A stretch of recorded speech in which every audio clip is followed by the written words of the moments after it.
അസ്സലാമു അലൈക്കും വറഹ്മത്തുള്ളാഹി വബറകാതുഹു. പ്രിയപ്പെട്ട സഹോദരി സഹോദരന്മാരെ, അള്ളാഹു സുബ്ഹാനഹു വ തആലയാണ് നമ്മെ സൃഷ്ടിച്ചിട്ടുള്ളത്. അവനെ മാത്രം ഇബാദത്ത് ചെയ്യുക എന്നതാണ്, അവനെ മാത്രം ഇബാദത്ത് ചെയ്ത് ജീവിക്കുക എന്നാണ് ജീവിതത്തിൻ്റെ ലക്ഷ്യം. അള്ളാഹു സുബ്ഹാനഹു വ തആല പറയുന്നു, വമാ ഖലഖതുൽ ജിന്ന വൽ ഇൻസ ഇല്ലാ ലിയഅ്ബുദൂൻ. ഞാൻ മനുഷ്യരെയും ജിന്നുകളെയും സൃഷ്ടിച്ചത് എന്നെ മാത്രം ഇബാദത്ത് ചെയ്യുവാൻ വേണ്ടിയാണ്. അപ്പോൾ അള്ളാഹുവിനെ മാത്രം ഇബാദത്ത് ചെയ്യുവാൻ വേണ്ടിയാണ് മനുഷ്യരെയും ജിന്നുകളെയും സൃഷ്ടിച്ചത്. മനുഷ്യരെ സൃഷ്ടിച്ചത്, ജീവിതവും മരണവും എന്തിനാണ് അള്ളാഹു സംവിധാനിച്ചത് എന്ന് അള്ളാഹു സുബ്ഹാനഹു വ തആല സൂറത്തുൽ മുൽക്കിൽ പറയുന്നുണ്ട്. അല്ലദീ ഖലഖൽ മൗത വൽ ഹയാത ലിയബ്ലുവക്കും, നിങ്ങളെ പരീക്ഷിക്കുന്നതിന് വേണ്ടിയാണ്.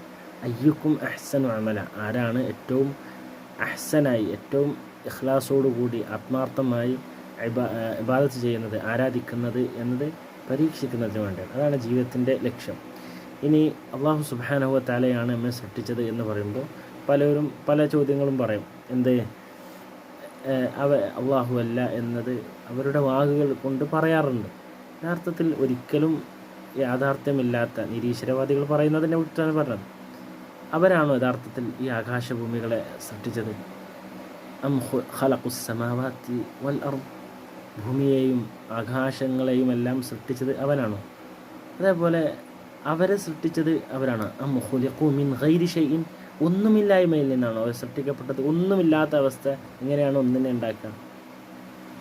അള്ളാഹു ഇതിൻ്റെ പിന്നിലെല്ലാം ഒരു സൃഷ്ടാവുണ്ട് എന്ന് നമ്മൾ പറയുമ്പോൾ അവർ പറയും, അല്ല, വെറുതെ ഉണ്ടായതാണ്, യാദൃശ്ചികം. എന്ത് യാദൃശ്ചികം? യാദൃശ്ചികം എന്ന് പറഞ്ഞാൽ വെറുതെ ഒരു കാര്യം ഉണ്ടാവുമോ? ഒരു വലിയ കൊട്ടാരം, അത് നമ്മൾ നമ്മൾ കൊട്ടാരത്തിലേക്ക് എത്തുമ്പോൾ നമുക്കെല്ലാം അവിടെ ലഭിക്കപ്പെടുകയാണ്.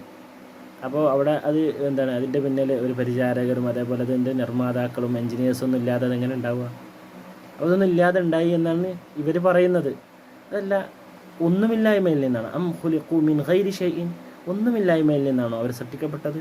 അം ഹുമുൽ ഖാലിഖൂൻ, അവർ തന്നെയാണോ അവരെ സൃഷ്ടിച്ചത്? ഞങ്ങൾ തന്നെയാണ് ഞങ്ങളെ സൃഷ്ടിച്ചതെന്ന് പറയാറുണ്ട് ചിലവർ. അവർ അതിനേക്കാൾ, അപ്പോൾ നഖ്സ്, ഇല്ലായ്മയിൽ നിന്ന് എങ്ങനെയാണ് ഒരു പൂർണ്ണത ഉണ്ടാവുക? അല്ലെങ്കിൽ ഒരു കുറവ് ഉള്ളൊരവസ്ഥ, സൃഷ്ടി എന്നുള്ള അല്ലെങ്കിൽ ഇല്ലാത്ത ഒരവസ്ഥ, അത് കുറവല്ലേ? അതെങ്ങനെയാണ് ഒരു പൂർണ്ണത ലഭിക്കുക? ഇത് ബുദ്ധി കൊണ്ട് യോജിക്കാത്ത കാര്യമാണ്. അപ്പോൾ യഥാർത്ഥത്തിൽ നമ്മെ സൃഷ്ടിച്ചവനായ നമ്മുടെ രക്ഷകനായ അള്ളാഹു സുബ്ഹാനഹു വ തആലയാണ് ഈ ആകാശഭൂമികളെയും പ്രപഞ്ചത്തിനെയും നമ്മയും എല്ലാം സൃഷ്ടിച്ചത്. അവനെ മാത്രം ഇബാദത്ത് ചെയ്യുക എന്നതാണ് ജീവിത ലക്ഷ്യം. അള്ളാഹു സുബ്ഹാനഹു വ തആല അനുഗ്രഹിക്കട്ടെ. അസ്സലാമു അലൈക്കും വറഹ്മത്തുള്ളാഹി.